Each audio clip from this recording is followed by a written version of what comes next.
Hello, good morning. Good morning, my viewers.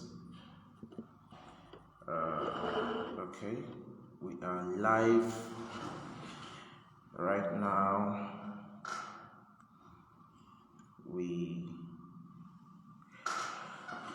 Good morning, good afternoon, good evening, depending on where you're watching us from. Ẹ káàárọ̀ àwọn Yorùbá. Ìnákwẹ́nà nkùyà Àríwá. Ụtụtụ ọma nụ ndị Igbo ibe m.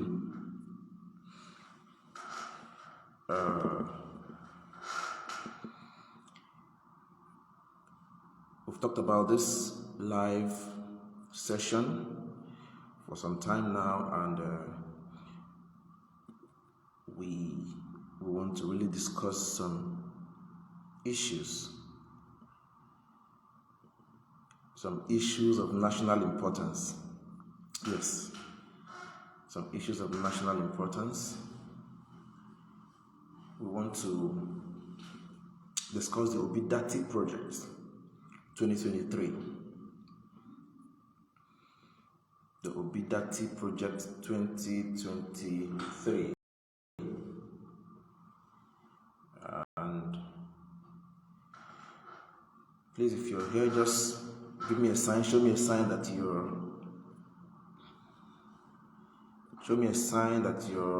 here. Show me a sign, give me a sign. Okay, I can see some of you already. All right. Now, I would begin by reading the profile of the presidential candidate of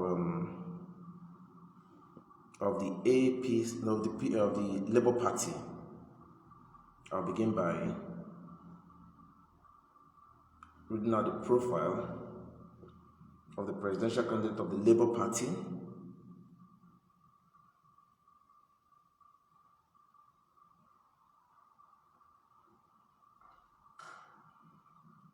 Yes, I will do that. Okay. And I'll be getting that from Wikipedia.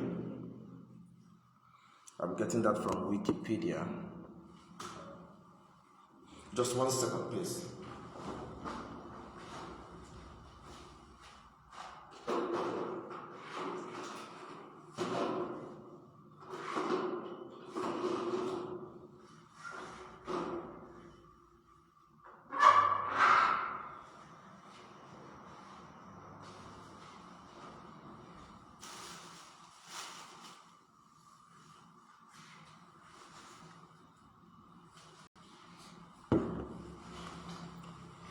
Okay, I'm back. Okay, now I'll be getting this details from Wikipedia. And it says Peter Gregory B, that he's the commander of the Order of the Naija, is a Nigerian businessman and politician who served as the governor of Anambra State 3 separate times from 2006 to 2014. In May 2022, he became the Labour Party nominee for President of Nigeria in the 2023 presidential election. And he is married to one wife who is from Akwa Ibom State, Margaret Brownson Usen. He has 2 children, Gabriella and Gregory. Okay. Now, we all know who Peter Obi is, if not for anything, but for this election, he has actually been so popular. And then I would also want to go to Obi's, his vice, the vice he picked.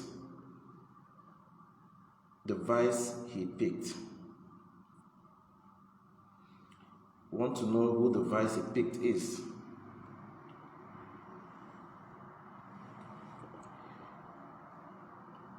You know, Baba Ahmed Dati is also a businessman. He is, in fact, he is well known. He's an economist. He's an economist. He is the Pro-Chancellor of Bayes University in Abuja. He also has a lot of investment in this country. And then we can now go on to begin to talk about the candidates of other parties. We can now begin to talk about the candidates of other parties. Now, I would want us, the youths, to,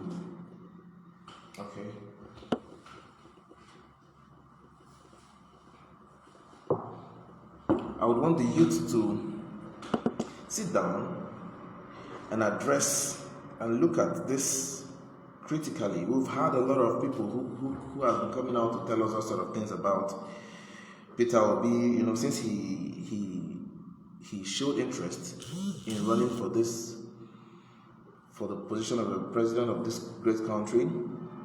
A lot of people have been saying a lot of ugly things, They've searched for normal thing that will be found in every politician, which is either he has stolen money, or he has done this, or he has done that, and they've not been able to see. Now they are coming up with the tactics of trying to modify his statements. When he says something, they try to give it a different coloration. For instance, when he talked about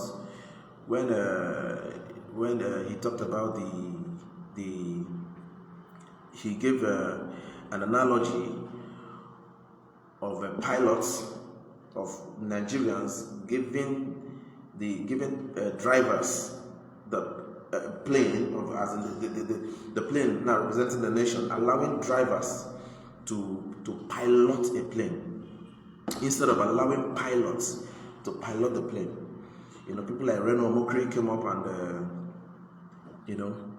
and was saying that he said that the Northerners are all drivers, invariably saying that they are not qualified to rule or to lead this nation. And as we all know, Reno is just just looking for his own daily bread. Though I'm not here to talk about Reno. He's not that important. He's not that important. If everybody comes out to begin to analyze Reno, he has his own dirty past, but that is not the issue. That's not the issue. He's just trying to be relevant. He's just trying to be relevant, being out of office for some time. He has been hustling and then trying to make ends meet. And then he really wants to come back to Nigeria, being away for some time and saying that it's no longer easy being out there. So he wants to come back. So he's doing everything possible to try to come back. So he wants to be relevant at this point. You understand? He wants to be relevant at this point, but that is not the issue. Now, the Obidati project. Obidati project is a project for all Nigerians. I say this and I say it again and again that it is a project for all Nigerians. It is not just Igbo project as it is painted. It is not just Igbo project as it is painted. I am not supporting Peter Obi because I am an Igbo man. No. Nigerians are not supporting Peter Obi because he is an Igbo man. No. Now, we have been given options. We have 3 major contestants. Now, these 3 major contestants are They have their own CV, they have what they've done in the past and all that. And now the youths have come to analyze to see that, okay, if we look at these three candidates, the one that can put Nigeria in a place where it will favor the future generation, even if it is not perfectly, but the one that is out of these three, the best option, the best person that can take the youth forward, they chose Peter Obi. Now, the hell was let loose after they chose Peter Obi. Now they know that of these three candidates, if we are to weigh them on a scale, Peter Obi has the best record. A lot of them will come to argue that Tinubu has built Lagos State, Tinubu has done this. It is not what you put in, it is what you took out. If you want to analyze that, if Lagos was to be handled by Peter Obi, if we give Lagos State with all the resources, with the complete IGR to someone like Peter Obi, Lagos will be an awesome city as it is now. But Lagos being as it is, no problems. And then people are saying Tinubu, and now we'll come to look at, let's analyze. Tinubu is an old man. I'm not trying to say because he's old that he will not be able to deliver. But we have seen shortcomings. He's old. Age is no longer on his side. The current president was not able to do so much because of age. Because age was not on his side. He was not able to do so much. Now, why should we now, bring in someone else who will now have the same limitation? Are you getting me? Someone who will have the same limitation. So I don't see that as being realistic. I don't see it as being okay. He's supposed to be resting. He's supposed to be resting as it is right now. He's supposed to be resting and not coming out to contest. He has had it all. He has it all. In fact, he will not be broke. He cannot be. He has gotten everything wealth he needs to get. Everybody must not bear the title president. You understand? Everybody must not bear that title of a president. So we're looking at Tinubu's own. He has no shortcomings. He's not too strong. Health-wise, he's not strong. Looking at that analysis, we know that he's already not the candidate we want. You understand? He's already not the candidate we want. So if we now say, okay, let's just try and then put him there. What if he becomes incapacitated while in office? And then he keeps let's say he keeps abandoning his office for medical checkups. What if he keeps abandoning his office to go for to get treatment outside the country? You understand? Now this is one of the major challenge that we are having. We will have, if at all he becomes the president, we will have exactly what happened during the Buhari regime, where the cabal took over because of his health challenge. You understand? So, not for us not to fall into that trap again. As for me, that option is already off. Now, let's bring out Atiku, who is also a good man. You know, people like Reno have painted him, oh, he has done this for Nigeria, he has done that for Nigeria, he has done all that for Nigeria, he has done this for Nigeria, all that. But looking at Atiku's involvement in a lot of things about this country, even what his principal said about him, exactly what Obasanjo said, and I quote, if I say what I, if after knowing what I know about Atiku, and I still present him, even God will not forgive me. And some people will say, probably he has done this and that about you. Let's also forget that, what's his name? Obasanjo is privy to a whole lot of exclusive information. A whole lot of exclusive information that most of us do not even know about. So for him to come out and say this shows that there is something he knows that we do not know. You understand? There is something we know that he knows that we do not know. Now we've had cases outside Nigeria. People who are coming up with cases of corruption against the same man, Atiku. We do not want to have a nation where our president will be a fugitive. No. We do not want to have a nation where our president would have committed crimes in other states, in other countries, and then using Nigeria as a refuge. We don't want to have a country where immediately after the tenure of our president, he will be picked up. No. And as a result of that, we are now looking for the best candidate. Now, Peter Obi, immediately after his tenure, called on the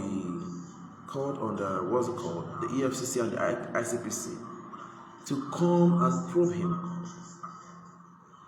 They came and they found nothing. They found nothing.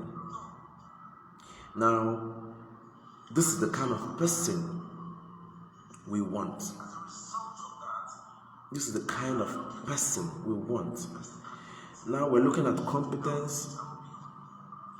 Now, coupled with the vice he has picked, we have now seen that he is youth-friendly. He has, from what he has been saying, he has the future, not just for us, but for our children at heart. We do not want to have leaders who will come and then embezzle our commonwealth. You understand? We don't want to have the president who will come and then embezzle our commonwealth just because they have access to it. So I tell people I am completely obedient. I am obedient. And I'll keep saying it anyway, that I'm obedient. Not because I am evil, but because he is competent. Not because I am evil, but because I have seen someone who is competent, who has the capacity to move Nigeria from a consuming nation to a nation that produces and even exports. So it is a call for all well-meaning Nigerian youth to stand with Peter Obi. A lot of people are coming out to say, yes, this is the kind of person we want. But we still find young people who are suffering from the ills of this government still saying they want APC. In similar claims, APC will have nothing to do with governance again as far as Nigeria is concerned. In similar claims, Nigeria is concerned. Nothing. In Nigeria, we have our way of trying to market even the what we know is not even qualified to be in the market. And then we keep smiling even after doing all these things. We keep smiling. We've had the worst government, we have the worst governance From 2015 to now, to date, we've had the worst governance. State, local government, federal government, we've had the worst. And yet, someone is still coming out to market the same party to us. What will you tell us? What will you campaign with? If the president has done so well, we should be campaigning with his achievements. If he had done so well, we should be campaigning with the things he has achieved. But what are they campaigning with? He's still coming to promise us that he will make $1 equal to 1 naira. $1 will be equal to 1 naira. Like, I don't get it. They are still coming to tell us there will be free education from primary to university level. I don't get it. And some of us are still buying into this. What kind of brains do we have? What kind of brains do we have? They should not even have any business with governance. As far as Nigeria is concerned, APC should not have any business with governance, with government. They should not have any business being there. If by all standard of if we're looking at it from every angle, APC should even resign, honorably resign. Yes. The president should have resigned. APC should have nothing to do as far as this nation is concerned. They should just resign. They should resign. But they are still coming out to market somebody who the president is who the current one is even better than. Are we going forward or backward? And somebody will come to tell me he developed Lagos. He developed Lagos. He did this to Lagos, and all that. We should not just consider the peanuts we are getting. We should also look at our future. We should consider the future of our children. Some people should rest. Let's try new hands. We've tried PDP. We've tried APC.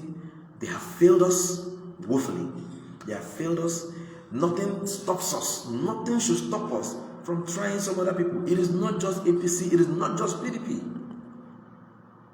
We can try something new. We should try something new. It shouldn't just be APC and those are not the only two parties in Nigeria. We have a lot of other parties. And now one is presenting a candidate that the people have chosen. We're not presenting a candidate that the people have chosen. And then some of the people are saying, no, they want this old person. No. It is not proper. We should not just consider our benefit at this time. This is the time for Nigerians to be selfless. This is the time for Nigerians to be patriotic. That thing that will not favor everybody should not even be considered. It shouldn't be considered. So for the fact that we have all we need, all we are supposed to have to move us to the next level, and then we're putting it in the hands of the wrong people, of course we will not grow. We've been running around a circle for years. We've run around a circle for years. We are still campaigning with roads. After 60 years of independence, we are still campaigning. We're still using roads, good roads to campaign. We're still using electricity to campaign. Isn't that pathetic? Isn't that pathetic?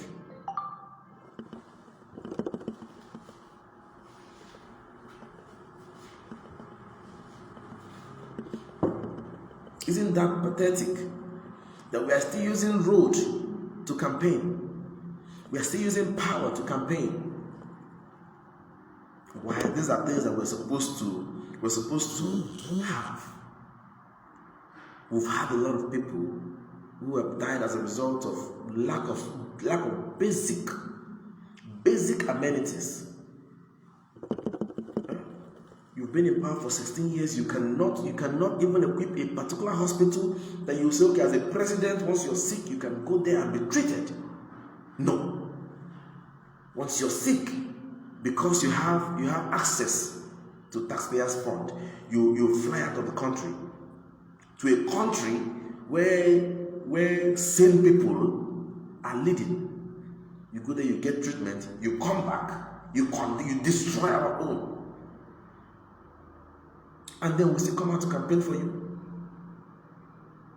If people are saying this, Atiku has been there for how many years? He was a vice president. What did he achieve? Do we have standard hospital? That if he is sick, he can gladly go there and be treated? Do we? No. Of course, if he is sick right now, he will have to fly to Dubai, where they have good leaders who are thinking. How many of our leaders will be sick today and they will take them to a hospital in Nigeria? How many? How many of them? No. None of them. Once they are sick, they move out of the country, get treated, and then come back. The funds meant for medicals, the fund meant for healthcare, they embezzle it, and then we come out, we still clap for them, and still vote them in. And then we still vote them in. Are we not just, I don't want to say we're sick, but by our standard, are we okay? Are we okay? Are we all right? Are we all right? Now they are enjoying graduation. This one will travel to United Kingdom. The child is graduating. They go there, they snap pictures. Our own children are in the house right now doing nothing because ASU has been on strike. What is the cost? ASU has been on strike for how many months now? And what is being done to make sure our children go back to school? Nothing. And then they are rubbing it on our face, going out there to snap with their children that just graduated, that have graduated from schools in foreign land. And yet, we still campaign for them. How many of those their children can come and snatch ballot box for them? How many of those kids can they use as political talks? You know, they are training their children to lead us. They are training their children to lead us. They destroy our educational system. They send their children to where they have good educational system with taxpayers' fund. They train them to lead us. When they come back, they put them in position and they still lead us. That means for generations, we will have crop of leaders that have enjoyed proceeds of corruption.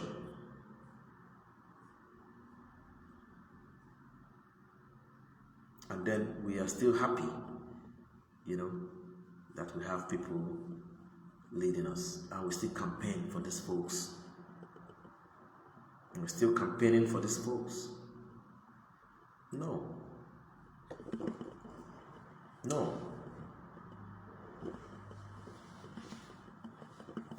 It is not supposed to be so. It is not supposed to be so. We are supposed to be wiser than this now.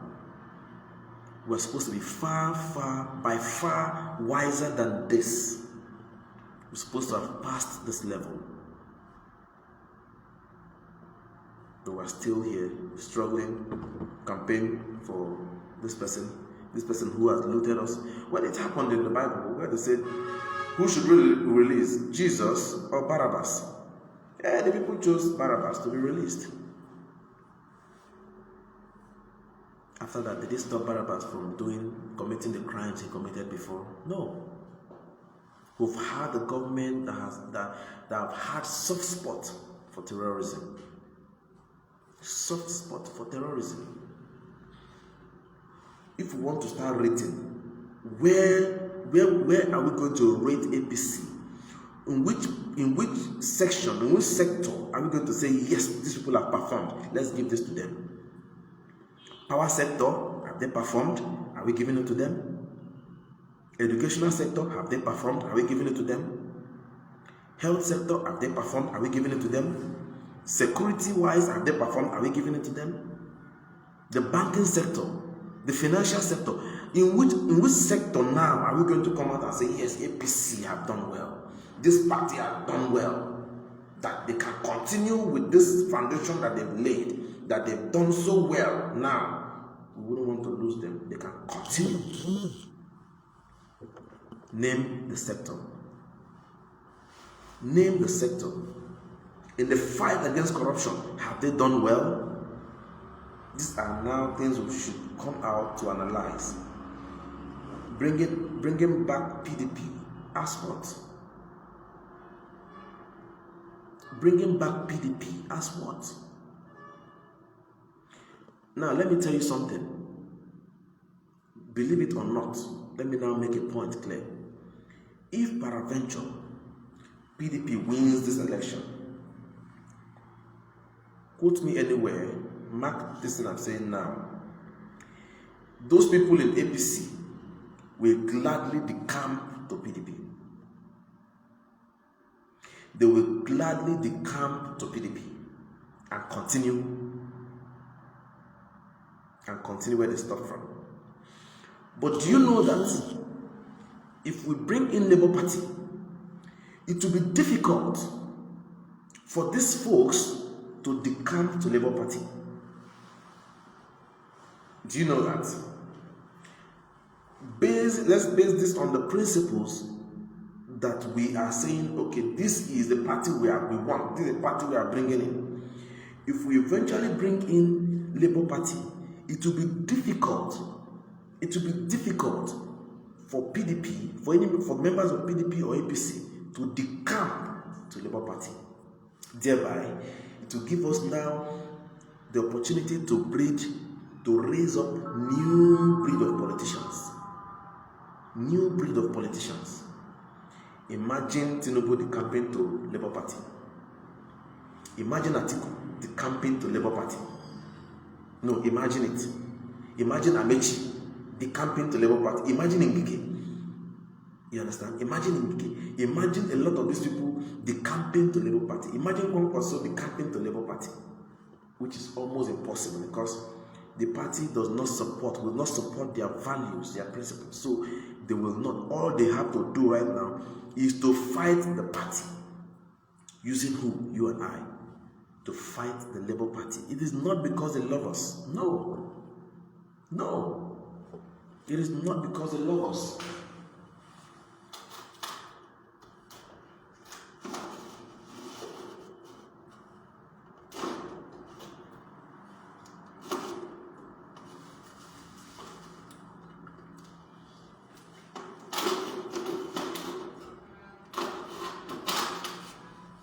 No, it is not because of the excess love they have for us at all. At all. It is for their own interest. Yes. It is for their interest. It is for their own interest. They are not in political parties or joining political parties because they love us. No. It is for their interest. Then why should we now begin to fight? To fight one another because of these people who don't even care about us, who cares, who does not give a hoot about us. And then we call them leaders, call them politicians. We call them politicians, we call them leaders, and all that. It is high time we got over this level. It is high time we moved from this level to a high. We've dwelt on this plane for too long. We've dwelt at this level for too long. We are supposed to move. We are supposed to leave this level. If after 60 years of independence, we are still struggling with electricity, we are still struggling with good roads, we are still struggling with the little basics. We're still struggling with good hospitals, good healthcare centers. The basics of governance, the basics, we're not even asking for too much. Every government that comes in wants to campaign with roads, and that is why they will never do the roads, because they are supposed to have one to campaign with. And at the end of the day, we're still the ones to carry the flag. Even when we are sure that after the campaign, after the election, once they get there, you can't even have access to them. You can't even have access to them anymore. They block you off. You can't even reach them. They have their siren, they have their escorts, they have armed policemen guarding them. So who are you? How dare you? Who are you to come close? So you fighting for them, you're just wasting your time. And then we know of a new, because of the fact that they cannot rig this election, or it will be difficult for them to rig. Now what they are doing is vote buying. They've come up with something new. Vote buying. They buy your vote. Now let me analyze something for you. You sell your votes on the election ground. When you're going to vote, they give you 10,000. 10,000. You're to elect somebody. Your vote, you're supposed to put in somebody. Let's say basics for 4 years, and they give you 10,000. Now let's divide that. Let's do the mathematics together. Divide that 10,000 naira by 4 years. Let's divide it by 4 years. By 4 years, that is 1 year. 1 year is 2,500. Now let's divide that 2,500 by 365 days in 1 year. By 365 days in 1 year. That means in a day you only have 6 naira 84 kobo. 6 naira 84 kobo. That is if you are even given 10,000 naira. Some people will sell their votes for as low as 1,000. Some will sell their votes for as low as 5,000. If you sell for 10,000, if you're lucky, that means you're getting for a day. What you have is 6 naira 84 kobo. Now 6 naira 84 kobo. What can it achieve? Can we use 10 naira? Do we use 10 naira now? Is there anything 10 naira can buy as it is now? And then somebody will buy your 4 years and give you 10,000 naira for 4 years. That means each day 6 naira 84 kobo. And you collect this 10,000 naira and you're jubilating. And you're shouting, oh, they've done well. And that is what they call the structure. That is what they term as structure. That is what they see as structure. Well, the ball is in our court. This is not a time for Christians to pray. This is not a time for Muslims to pray. This is not a time for pagans to pray. This is a time for every one of us to get our PVCs. You understand? Get your PVC. Excuse me.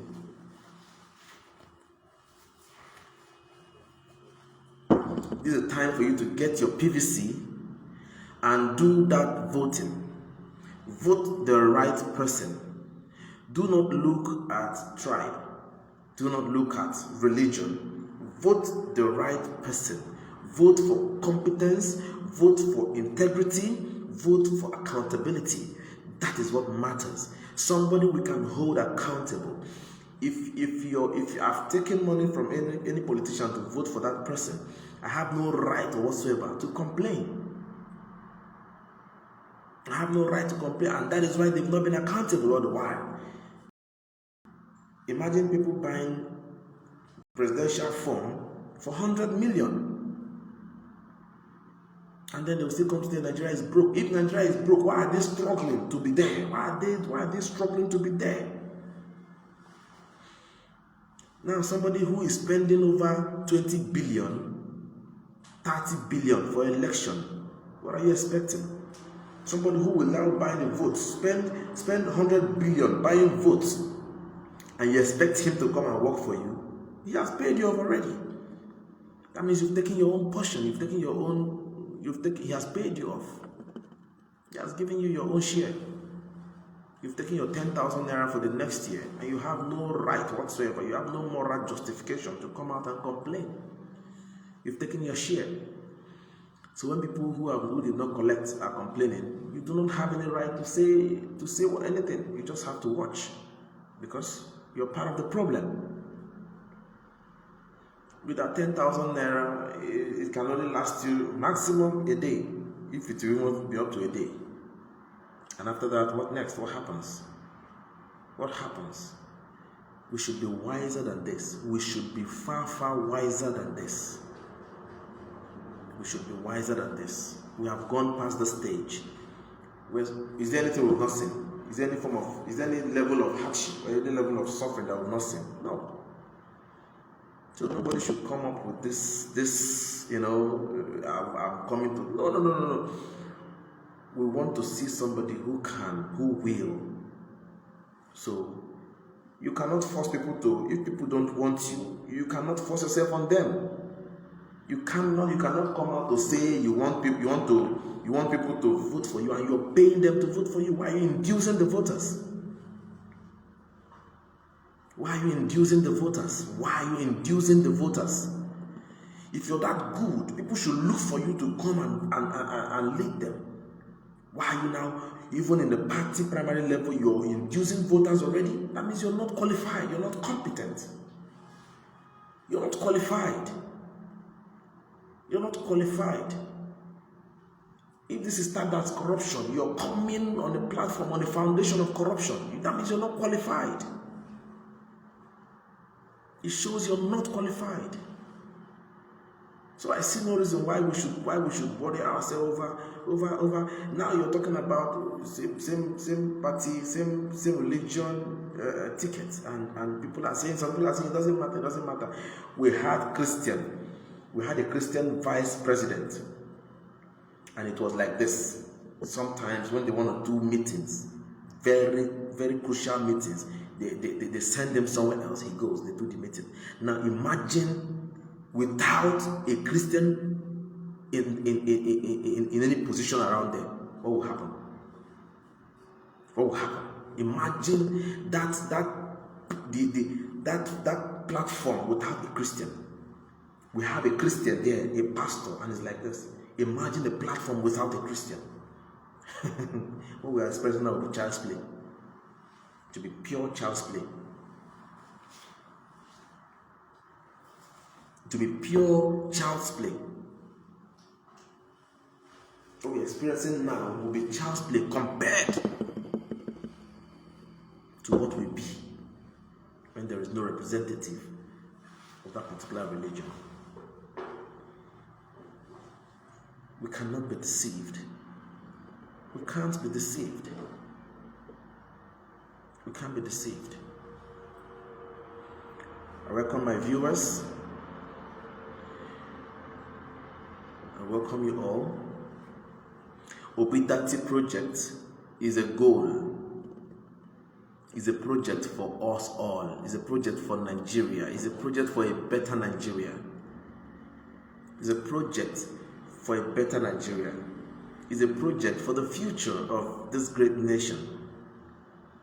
It's our project. It's our project. It's our project.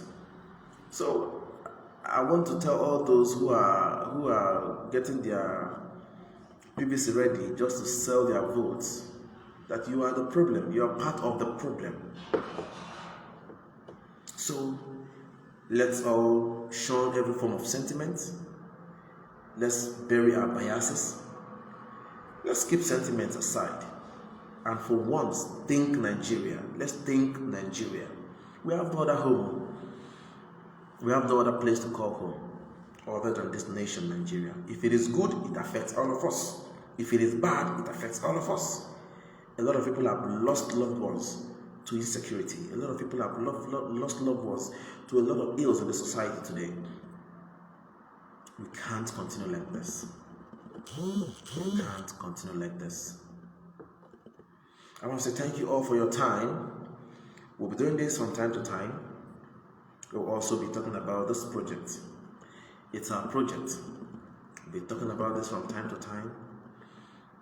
And I want to say, as many of us that want to be part of this project, do it with all your heart. Come out, mobilize people, tell people about the party. People people in our villages, most of them would not even understand the logo of the party. But tell them the logo that carries Mama, Papa, and Pikin. We've tried umbrella. Umbrella could not shield us from rain. We've tried broom. Broom could not even sweep away corruption. It could not sweep away insecurity. It could not sweep away anything. Now, let's come back to the family. Let's come back to the family. Family is a drawing board. Let's come back to the family and build from scratch. So tell them the logo that has Mama, Papa, and Pikin. That is the logo we are looking at. That is the logo for Labour Party. Mama, Papa, and Pikin. Alright, thank you all for your time. I would want to end this live session here. We'll continue any other time. I'll still let us know when we'll continue. I really appreciate those that are watching, and I believe I've made some sense. Thank you all for your time. I'm grateful. Thank you very much.